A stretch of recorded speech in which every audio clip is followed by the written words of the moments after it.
Ulangan pasal 23. Orang yang tidak boleh masuk jemaat Tuhan. Orang yang hancur buah pelirnya atau yang terpotong kemaluannya, janganlah masuk jemaat Tuhan. Seorang anak haram janganlah masuk jemaat Tuhan, bahkan keturunannya yang ke-10 pun tidak boleh masuk ke jemaat Tuhan. Seorang Amon atau seorang Moab janganlah masuk jemaat Tuhan, bahkan keturunannya yang ke-10 pun tidak boleh masuk jemaat Tuhan sampai selama-lamanya. Karena mereka tidak menyongsong kamu dengan roti dan air pada waktu perjalananmu keluar dari Mesir, karena mereka mengupah Bileam bin Beor dari Petor di Aram Mesopotamia melawan engkau, supaya dikutukinya engkau. Tetapi Tuhan Allahmu tidak mau mendengarkan Bileam, dan Tuhan Allahmu telah mengubah kutuk itu menjadi berkat bagimu, karena Tuhan Allahmu mengasihi engkau. Selama engkau hidup, janganlah engkau mengtiarkan kesejahteraan dan kebahagiaan mereka sampai selama-lamanya. Janganlah engkau menganggap keji orang Edom sebab dia saudaramu. Janganlah engkau menganggap keji orang Mesir, sebab engkau pun dahulu adalah orang asing di negerinya. Anak-anak yang lahir bagi mereka dalam keturunan yang ketiga boleh masuk jemaat Tuhan. Ayat 9. Ketahiran perkemahan. Apabila engkau maju dengan tentara melawan musuhmu, maka haruslah engkau menjaga diri terhadap segala yang jahat. Apabila ada di antaramu seorang laki-laki yang tidak tahir disebabkan oleh sesuatu yang terjadi di atasnya pada malam hari, maka haruslah ia pergi keluar perkemahan. Janganlah ia masuk ke dalam perkemahan. Kemudian menjelang senja haruslah ia mandi dengan air, dan pada waktu matahari terbenam ia boleh masuk ke dalam perkemahan. Di luar perkemahan itu haruslah ada bagimu suatu tempat kemana engkau pergi untuk ada hajat. Di antara perlengkapanmu haruslah ada padamu sekop kecil, dan apabila engkau jongkok pada kada hajat, haruslah engkau menggali lubang dengan itu dan menimbuni kotoranmu. Sebab Tuhan Allahmu berjalan dari tengah-tengah perkemahanmu untuk melepaskan engkau dan menyerahkan musuhmu kepadamu. Sebab itu haruslah perkemahanmu itu kudus, supaya jangan ia melihat sesuatu yang tidak senonoh di antaramu lalu berbalik daripadamu. Ayat 15. Kesayangan terhadap budak yang melarikan diri. Janganlah kau serahkan kepada tuannya seorang budak yang melarikan diri dari tuannya kepadamu. Bersama-sama engkau ia boleh tinggal di tengah-tengahmu, di tempat yang dipilihnya, di salah satu tempatmu yang dirasanya baik. Janganlah engkau menindas mereka. Ayat 17. Menentang persundalan di tempat kudus. Di antara anak-anak perempuan Israel janganlah ada pelacur bakti, dan di antara anak-anak lelaki Israel janganlah ada semburit bakti. Janganlah kau bawa upah sundal atau uang semburit ke dalam rumah Tuhan Allahmu untuk mendapati salah satu najar, sebab keduanya itu adalah kekejian bagi Tuhan Allahmu. Ayat 19. Jangan memungut bunga dari seorang saudara sebangsa.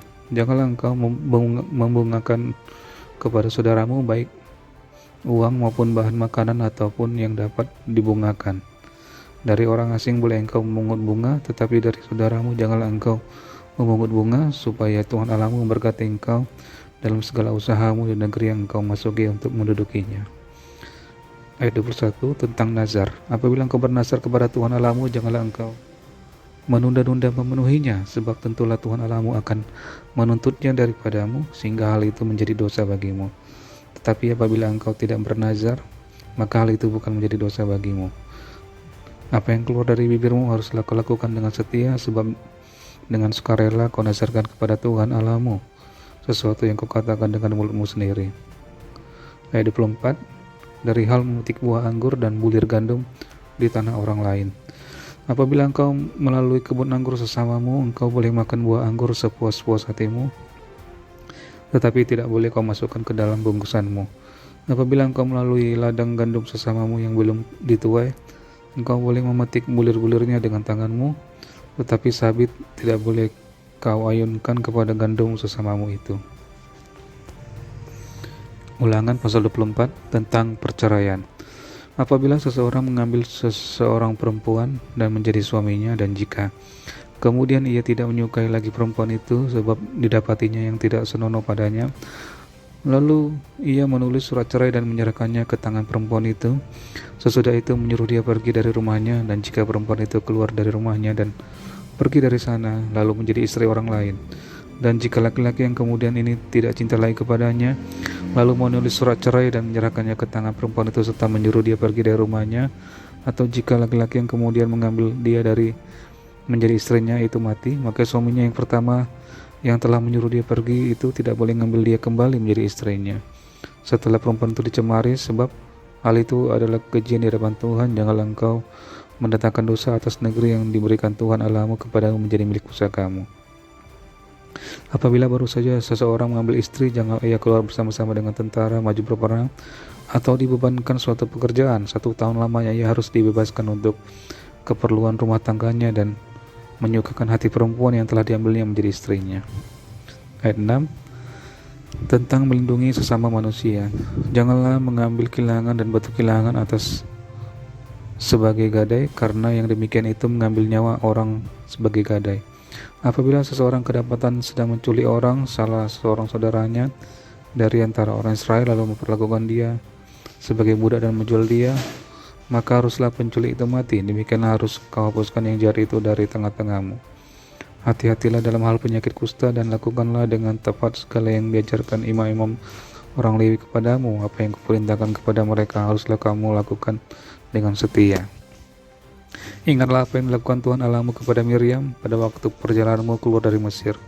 Apabila engkau meminjamkan sesuatu kepada sesamamu, janganlah engkau masuk ke rumahnya untuk mengambil gadai daripadanya.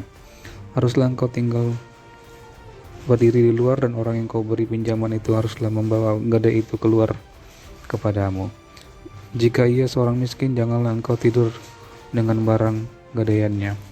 Kembalikanlah gadaian itu kepadanya pada waktu matahari terbenam, supaya ia dapat tidur dengan memakai kainnya sendiri dan memberkati engkau, maka engkau akan menjadi benar di hadapan Tuhan Allahmu. Janganlah engkau memeras pekerjaan harian yang miskin dan menderita, baik ia saudaramu maupun seorang asing yang ada di negerimu di dalam tempatmu. Pada hari itu juga haruslah engkau membayar upahnya sebelum matahari terbenam.